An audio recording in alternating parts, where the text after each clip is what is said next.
The single best food scene in any food movie for me, so I guess it makes sense to preface our speaker. So it's Rene Redzepi, obviously. He doesn't need much of an intro, but I'm going to give a little one. He's had quite the career upswing over the past decade or so. His restaurant, Norma, was one of the best in the world. He sent culinary awards for each of the last 3 years. He's been listed as one of Kind Magazine's 100 most influential people in the world. He's here all the way from Copenhagen. He made, if you're nice, autograph cookbooks. And mostly he'll be delighting us talking about the love of food for the next half hour or so. So big round of applause for him.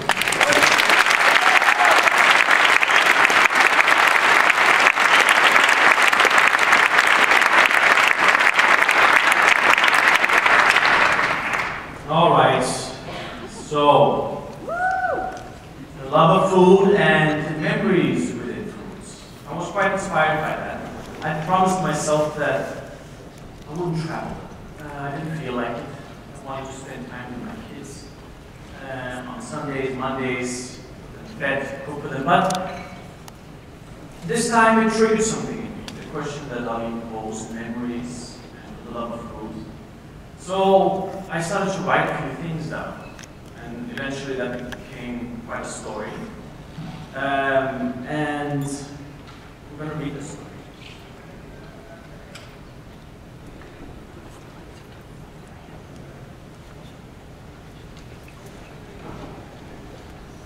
Have you ever burned out?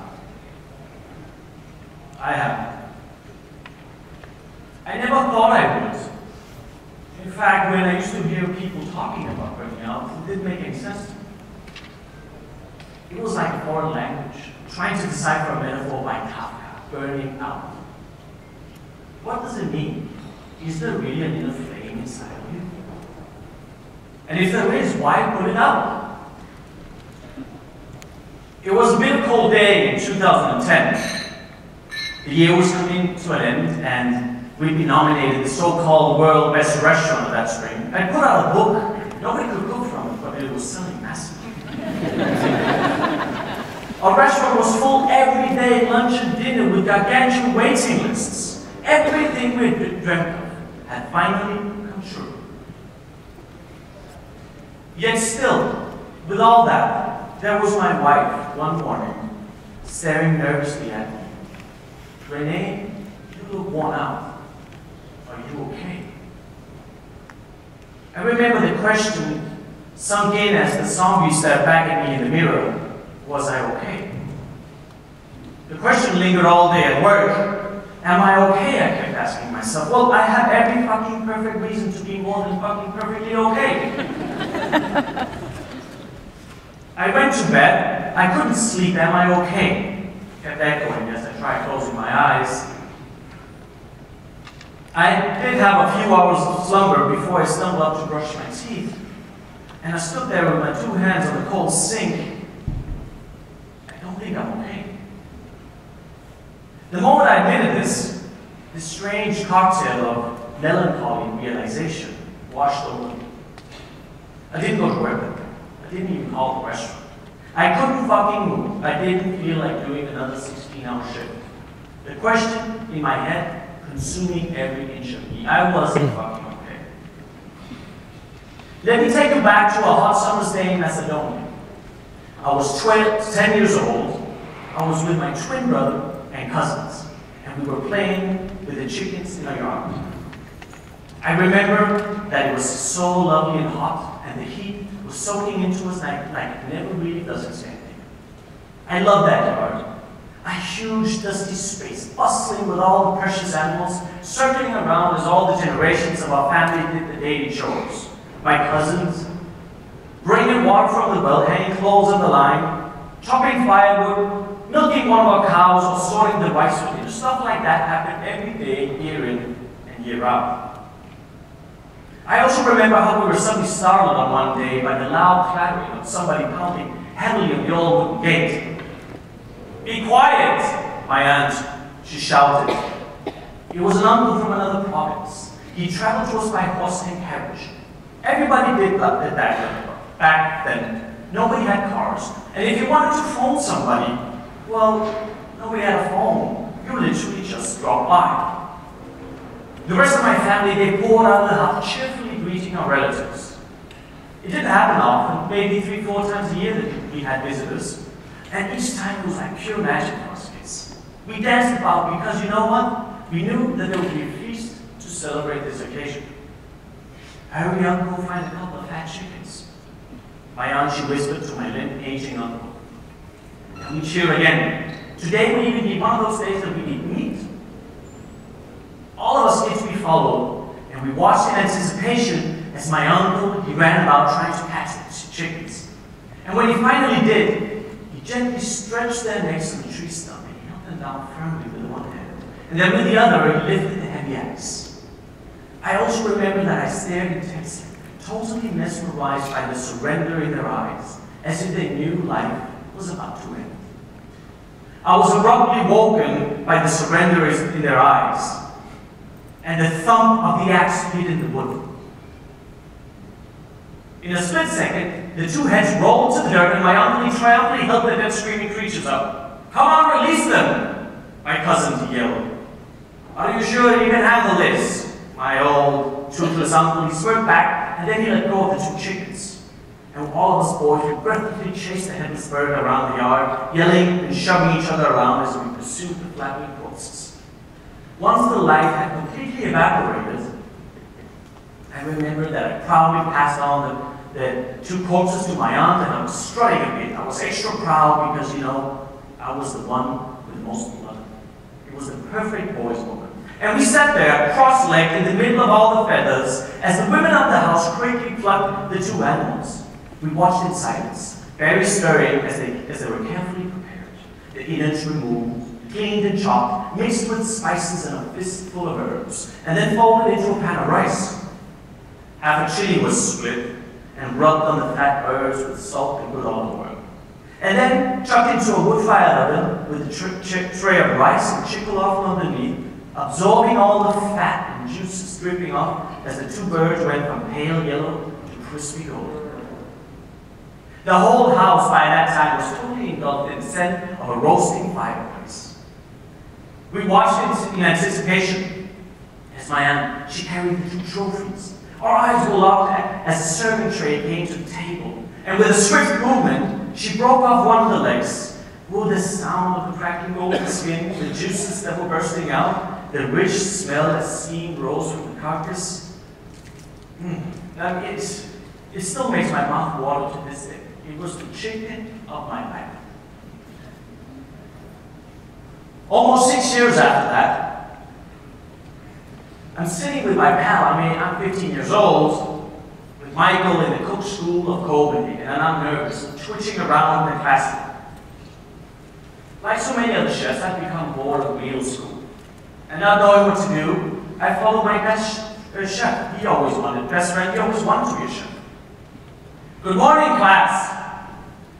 I remember the teacher shouted in this very strict monotone voice. "Today we will have a competition. You will have a few hours to find a recipe, and then you will have a few hours to prepare and cook it. You will be judged by flavor and how it is dressed on the plate."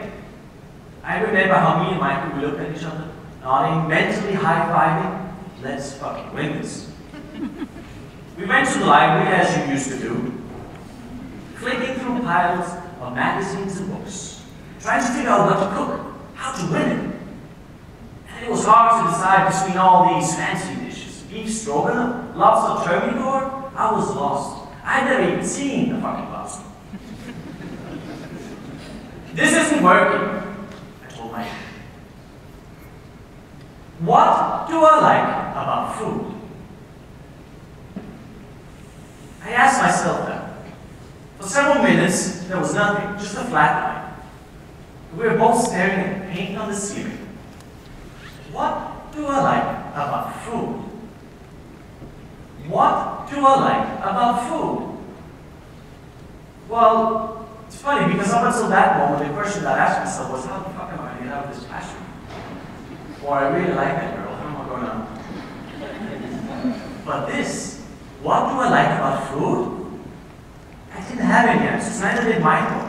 And I also remember vividly thinking to myself, Rene, stop, man. This doesn't matter. Why do you suddenly care about these things?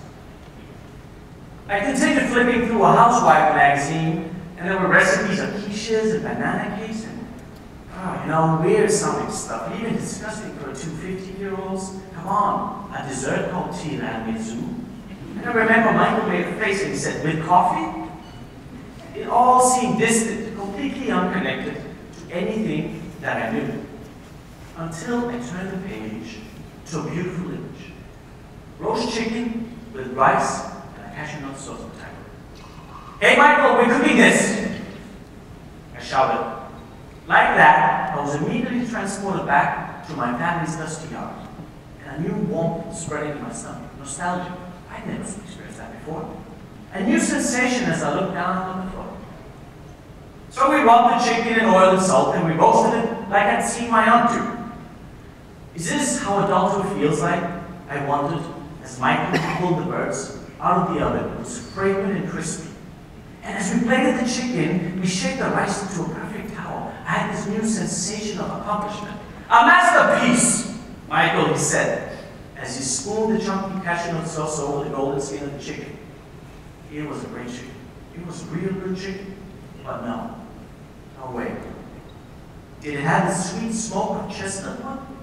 Or the subtle spice of the chicken patch growing in the old yard? No. But still, in that moment, it felt like the world had become a better place to be in. I was fueled, I was inspired, it was the seed of my culinary journey.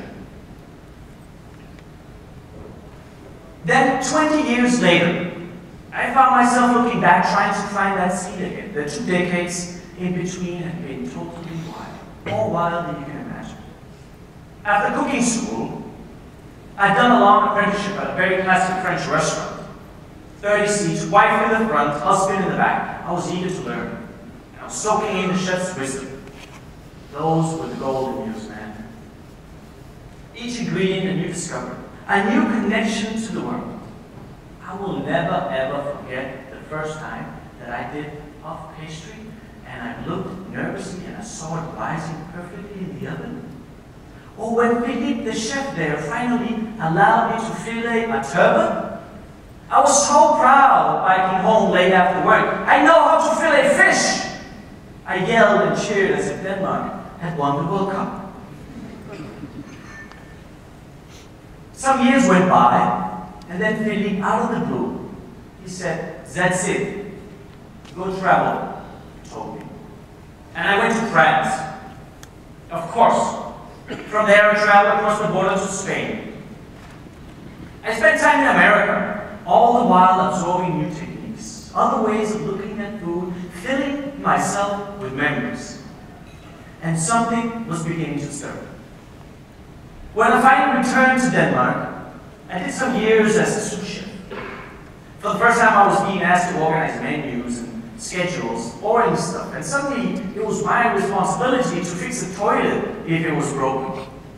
There I was slowly figuring out that cooking in a restaurant is more than cooking.